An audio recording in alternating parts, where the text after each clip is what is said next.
Bonjour tout le monde, nouvel épisode de C'est quoi les potins? J'ai plein de choses à vous parler. Plus tard dans l'épisode, je parle de Mike Ward et du petit Jérémy. Je vais vous parler aussi du nouveau special de Mike Birbiglia. En fait, je vais en parler là.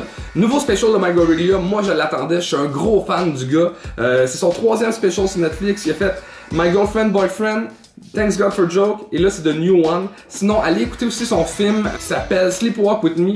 C'est un film un peu sur le stand-up, mais sérieux aussi comme somnambule, c'est quand même assez intéressant. Mais la grosse force de Mike Birbiglia, c'est que c'est show, c'est pas juste un assemblage de numéros, il fait vraiment comme un film, là. Tout est vraiment bien imbriqué un dans l'autre. Il y a une belle trame narrative au spectacle. Puis juste pour voir son craft de comment il monte un spectacle, vraiment allez découvrir ce gars-là. Je vais mettre le lien dans les commentaires plus bas. Sinon, j'ai fait un tournage cette semaine. Alors, bienvenue à Casting Couch. Non, c'était pas ça.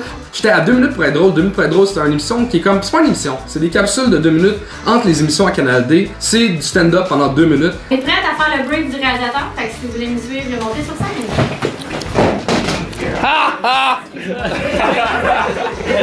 Bienvenue, j'espère que vous êtes un peu stressés parce que c'est quand même filmé devant 500 personnes. Merci, j'ai Puis il y a des gens comme William puis Jesse qu'eux ils ont besoin d'un pied, mais sinon tout le monde. T'as vraiment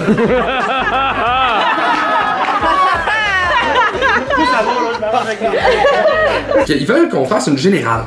Une générale pas de public. Mais il arrive de quoi, on se pogne de même, plan serré, puis on patch ça. Ok, fait qu'il faut qu'on se donne, en général. En général, ouais. Fait que là, tu fais des jokes pas de public, puis là, tu reviens 2 heures après, t'es fait devant du public. Ton timing est comme tout fucké, c'est weird. C'est la guerre. Merci, bye. Ça serait un enfant dont je serais vraiment fier. Merci beaucoup. Et ils sont super sévères, ils veulent que ça dure 2 minutes, ils sont flush, c'est rushant. C'est juste à 1 minute 50 au cas où c'est PO. T'en fais bien des gaffes, toi. Encore lisse. Et après j'ai les trop longs. Danae. Ouais, je savais. De 43. Tabarnak! Si c'était pas toi, on serait déjà en mangerait. Oui, il n'y a pas de drama, il n'y en a pas de drama. Man, ça va être un esti d'épisode plate, là. À date, c'est Marilyn qui se pète les dents qui vont solides, là.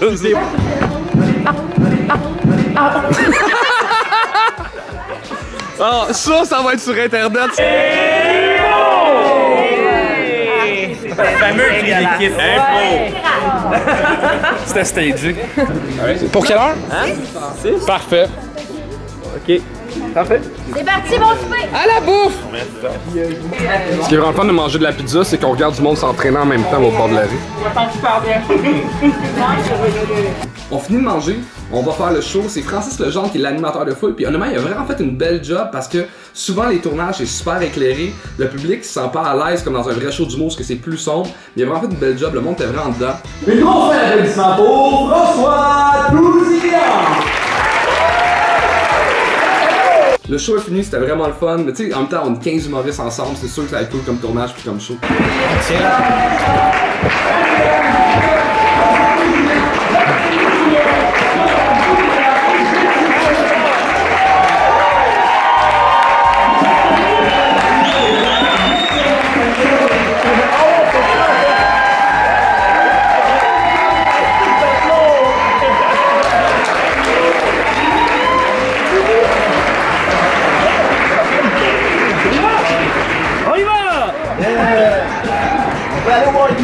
Merci. Le show est fini! Fait que c'est fini tout le monde. Un commentaire pour la fin? C'est ici. Elle est toujours de bonne humeur, la gosse. Et sinon, cette semaine, les gros potins de cette semaine, c'est que Mike a perdu en appel contre le petit Jérémy. Puis, mon téléphone a sonné. Bon, je viens d'avoir l'appel là pour aller à Radio-Can pour parler de l'histoire du petit Jérémy et de Mike Ward parce que Mike a perdu en appel. Je suis habillé tout croche chaque fois que je m'achète une chemise, c'est Provigo. Et on va essayer d'être pertinent et intéressant. La chemise est dégueulasse, je la remettrai pas. Bon, je suis à Radio-Can et là, on s'en va faire une entrevue pour le téléjournal. Puis, ce qui me gosse, c'est qu'on va essayer de résumer un sujet super compliqué en genre 3 minutes. J'étais vraiment content de l'entrevue. Il y avait des questions pièges, j'ai réussi à m'en sortir. J'ai réussi à défendre Mike, à défendre le sujet. J'avais lu beaucoup, juste pour être sûr de pas me faire planter avec les questions. Et là, je rentre à la maison, j'écoute les nouvelles avec ma blonde. Et quand arrive le segment culture, c'est l'OSM qui est à l'hôpital Sainte-Justine. Alors moi, ça va défendre Mike qui est contre un enfant handicapé, il montre un reportage où est-ce que c'est des enfants malades, je suis comme oh mon dieu, le monde sera pas de mon bord. Finalement, ils ont même pas montré l'entrevue aux nouvelles. Je sais pas si ça passait ailleurs. J'étais vraiment déçu qu'ils coupent mon entrevue à la télé parce que y a pas beaucoup d'humoristes qui ont levé la main pour défendre Mike, malgré que dans les loges, tout le monde est du bord à Mike. Mais je pense que le monde ne le font pas publiquement parce que j'ai l'impression qu'ils ont peur de la vision du public.